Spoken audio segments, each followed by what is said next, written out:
दोस्तों, आज हम उगाने वाले हैं अंजीर, वो भी उसकी टहनी से, उसकी शाख से, उसकी ब्रांच से। तो ये उगाना बहुत ही आसान है। बीज की निस्बत ये जल्दी होती है और फल भी जल्दी देती है। तो मेरी वीडियो को आखिर तक देखिए, स्किप मत कीजिएगा। अस्सलामुअलैकुम दोस्तों, क्या हाल है? उम्मीद है आप सब खैरियत से होंगे। मैं आपको ज़ुहान किचन गार्डन में वेलकम कहता हूँ। मैं ये एक अंजीर की शाखें ले आया था। मुझे एक शाख मिल गई जिस पे फ्रूट लगता है। जिसने पिछले साल फ्रूट उठाया था, वो मैंने ब्रांच इसकी काट के ले आया था एक जगह से। तो हमने इसके दो हिस्से कर लिए हैं।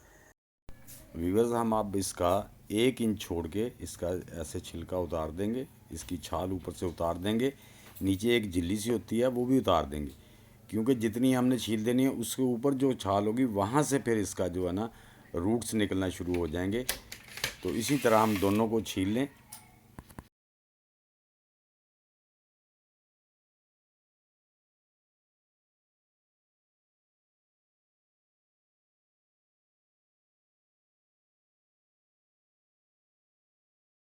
दोनों ब्रांचों का आगे से 1 इंच का जो हमने छिलका उतार दिया है, उसकी छाल उतार दी है। अब हम इसके ये देखें साइडों में भी छोटे छोटे 2 कट लगा देंगे, ताकि ऊपर से और यहाँ से भी इसके रूट निकल सकें। तो ये हमने ऊपर भी ऐसे 2 कट दे दिए इसको दोनों साइडों में, ताकि इसके रूट यहाँ से भी निकल सकें। ये मेरे पास 2 पुराने गिलास थे, ये थोड़े डर्टी थे, गंदे हो रहे थे। मैंने इनको अच्छी तरह धो के सुखा लिया, साफ़ कर लिया है। अब हम इसमें लगाने वाले हैं अंजीर। तो ये दोस्तों पुडिंग मैंने ले ली है। ये माशाल्लाह जो पुडिंग मिक्स बनाता हूँ उसका लिंक मैं दे दूँगा। ये पुडिंग ले लिया। अब हम इसको जो अपने गिलासों में फिल करने वाले हैं।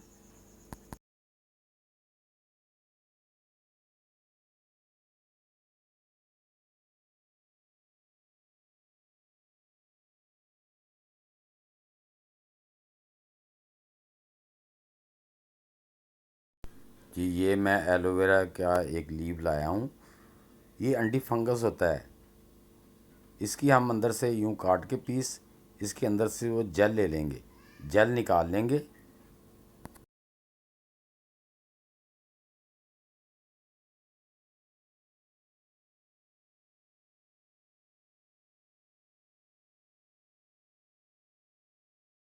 तो जेल हमने निकाल लिया जनाब। अब मैं इसकी ब्रांचेस को जहाँ से हमने इसको कट लगाए थे वहाँ पे लगा देंगे, ताकि हमारी ये जो शाखें हैं, जो ब्रांचेज हैं जिनको हम उगाने वाले हैं, इनको जहाँ जहाँ से कट है ऊपर नीचे हर जगह पे लगा देंगे, ताकि हमारे इन टहनियों को फंगस ना लगे, इनके रूट आराम से निकल आएँ। तो हमने इनको ये सारी ऊपर नीचे जो है ना, जहाँ ऊपर से काटी थी वहाँ भी, और नीचे भी जहाँ से कट लगाए थे वहाँ पे भी एलोवेरा को अच्छी तरह लगा दिया है। एलोवेरा एक एंटी फंगस होता है, ये फंगस नहीं लगने देता। अब हम इसको ये एलोवेरा की जेल के ऊपर ही रख के तो इस पे मिट्टी पूल कर देंगे। ऐसे दोनों ब्रांचों को एलोवेरा की जेल भी इसके नीचे ही रख कर मिट्टी पूल कर देंगे।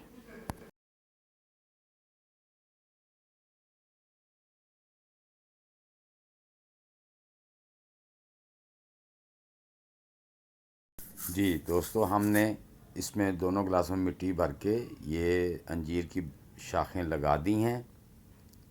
ये देखें आपके सामने ये शाखें लग गई हैं। तो अब हम इसको पानी देंगे। पानी ज़्यादा नहीं देना, बहुत मुनासिब देना है।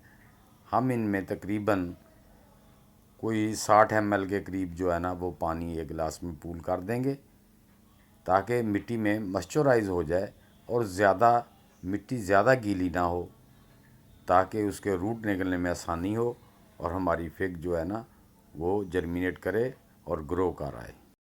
जी दोस्तों, ये देखें 8 दिन के बाद माशाल्लाह इसकी जो शाखें हैं वो निकलना शुरू हो गई हैं। दोनों की ये देखें वाइट वाइट थोड़ी थोड़ी शाखें निकलना शुरू हो गई हैं माशाल्लाह। लेकिन एक जो टहनी है उसकी एक शाख निकली है, दूसरी ऊपर से नहीं निकली। जो दूसरी है ये देखें, ये जो हमारी दूसरी है इसकी माशाल्लाह ये दोनों शाखें निकल रही हैं। तो जी भी बस ये देखें 15 दिन के बाद का माशाल्लाह रिज़ल्ट। ये जिसकी एक ब्रांच निकली थी माशाल्लाह इसने कितना बड़ा लीव बना लिया है, लेकिन दूसरी के थोड़े लीव छोटे हैं, लेकिन माशाल्लाह दोनों ने बड़ी अच्छी जर्मिनेशन है और ग्रोथ कर रही हैं। दोस्तों कमेंट बॉक्स में ज़रूर लिखना कि मेरी ये वीडियो कैसी लगी, और जिन दोस्तों ने अभी तक लाइक और सब्सक्राइब नहीं किया उनसे गुजारिश है कि वो भी सब्सक्राइब कर दें और बेल आइकन को ज़रूर दबा देना, ताकि हर आने वाली वीडियो का नोटिफिकेशन उन तक पहुंच सके। नेक्स्ट वीडियो तक के लिए अल्लाह हाफिज़।